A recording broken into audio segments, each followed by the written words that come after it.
Welcome back, everybody. Today we are here to talk about how to hire a contractor. So the steps I'm going to cover in today's video are going to be, first, what's the type of contractor you're really actually looking for? Second, who do you know that might know a contractor that you're looking for? Third is going to be to start calling and meeting people. Fourth is how to review the bids. And fifth is how to deal with that contractor once you've hired him.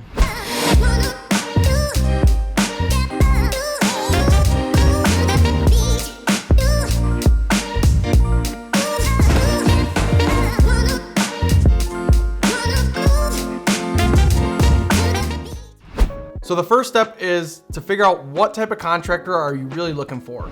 So obviously there's a million different things you could be hiring a contractor for, whether it's a basement remodel, to build you a house maybe, or maybe just to fix a leaking sink. Some of them are more obvious and some aren't quite as obvious. Obviously in the leaking sink, you're gonna want a plumber.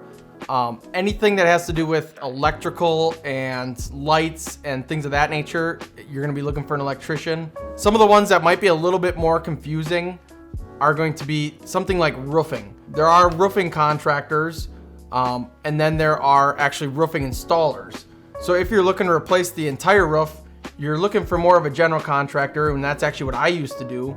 But if you're looking for, a small repair or a shingle to be replaced, it might be hard to get a general contractor to take on that one little repair, and you might be just looking for a handyman who can come and replace one shingle or something of that nature. So that's something I actually had a lot of experience with in roofing, is when you are a roofing contractor, it can be kind of hard to actually do the tiny, repair jobs, and you feel like you're charging people too much because obviously you have overhead, you have an office, all of this, and really a handyman might be the one you're looking for. So a good way to solve this is to start calling the people that are listed that you might think you need to hire and asking them about your project if this is what they do, and they'll usually they'll tell you right up front if that's something that they do or if it's something they don't do, but maybe they know somebody who does that.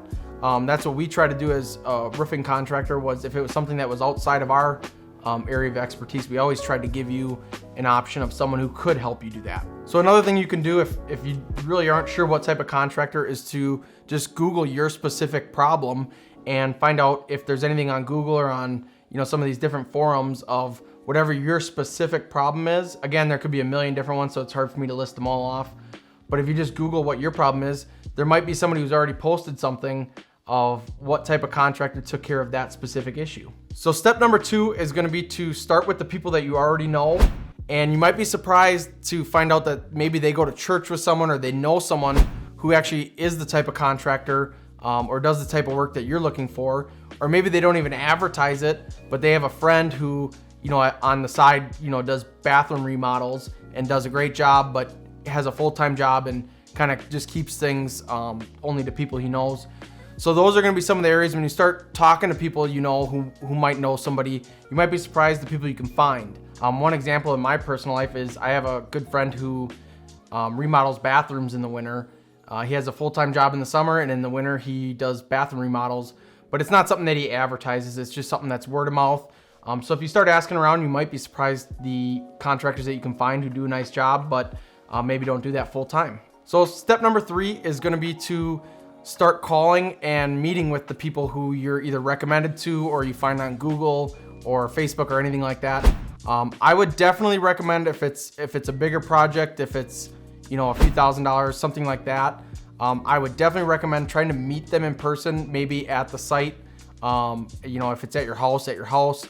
And I would want to meet the contractor in person and get a feel for, who they are, what kind of person they are, what kind of maybe equipment or truck they drive. It can tell you a little bit about, their business and, give you a good feel for who they are and if it's somebody you want to hire. So along with this, in today's market, we are very, very short on tradespeople. So it's one of the reasons I started the channel, is not only to show you what a general contractor does and to talk about some of these topics, but to show young people that we need more people in the trades. So it's a huge shortage we have right now, basically all across the trades, all across the country. And I know definitely in my area, we are short almost every trade you can think of. They need more people in the trades.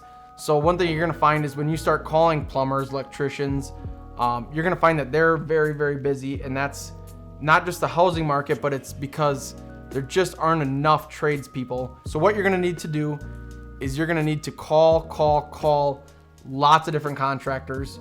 If there's not one that you already know, if it's not a referral from somebody and you're just cold calling, I would definitely call a lot of contractors and just see how many of them you can at least get to call you back and to come meet and look at your project.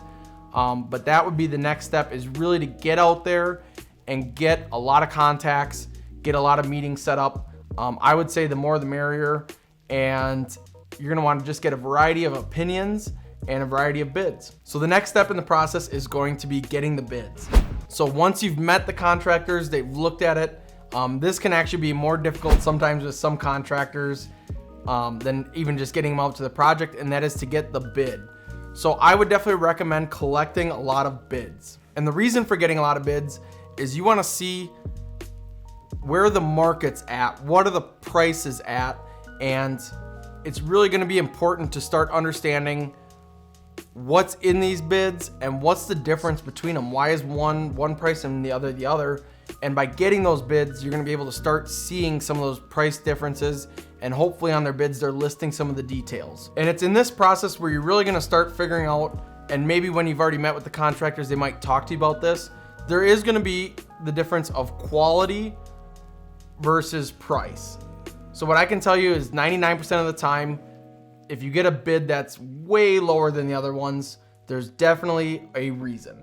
And one of those reasons might be that the quality of products they're using aren't very good. And that's usually what the case is. A lot of times the labor is pretty similar, but it can be the product. So when I was in roofing, there's definitely cheaper products available than what we were selling. And a lot of times that would be the difference in the bid.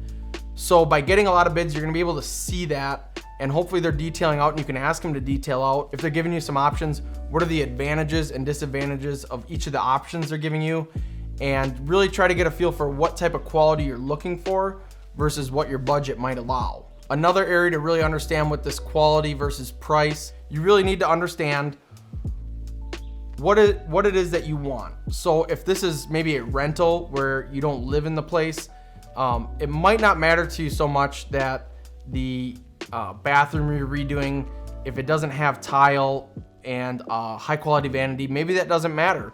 And maybe the contractor that you really wanted maybe didn't fully understand that.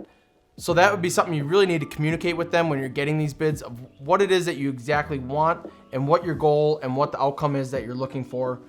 Because they will a lot of times, work their bid around that goal, and it really can give them a good idea of what they're getting into and give you a good idea of what they're able to do with the budget that you give them. Okay, so the last step is, once you've hired the contractor, how do you handle that relationship? I would be very upfront with the contractor in the beginning and tell them what kind of timeline you're looking for. If it's an unrealistic timeline, a good contractor hopefully is going to tell you that as much as they might want to do the job for you, that for their business and where they're at with the work that they have, it's an unrealistic timeline. I would definitely have that discussion in the beginning, because that's going to make the relationship a lot better if you understand what their timeline is and what their availability is versus what you're looking to get. A lot of times in today's world, if you're looking to have it done today, it's going to be very, very hard if you don't have a little bit of planning and of giving them some time to work it into their schedule. Along with that, communication is key. Now, as a contractor myself, I can tell you, I don't necessarily always appreciate over communication. If you're texting me every single day about every single thing in your project without, really giving me a chance to get some of the things done, and then we can talk about, how all of it's working together and, what the next steps in the process are. But communication is key. So I would say it's very, very important to communicate with your contractor, but to also understand that they have other clients, and that, in my case, I try to get back to people as soon as I can, but there are times where maybe I don't have an answer for you yet, or, possibly I'm with another client. So the communication part is very important. I will say in today's world, texting is very, very nice for contractors, and it allows very clear communication and, gives you something to look back at. In my case, as a contractor, it's nice to look back and see what did we talk about, because sometimes when you have that discussion on a phone call, it doesn't necessarily translate into getting the work done that you were looking to get done. So I hope this helps. If you have any other questions on hiring a contractor, I'd really appreciate it in the comments below. I definitely will respond. If you like this video and you want to see some of the other ones, I'd really appreciate it if you subscribe. And until next time, thanks for watching, and I will see you soon.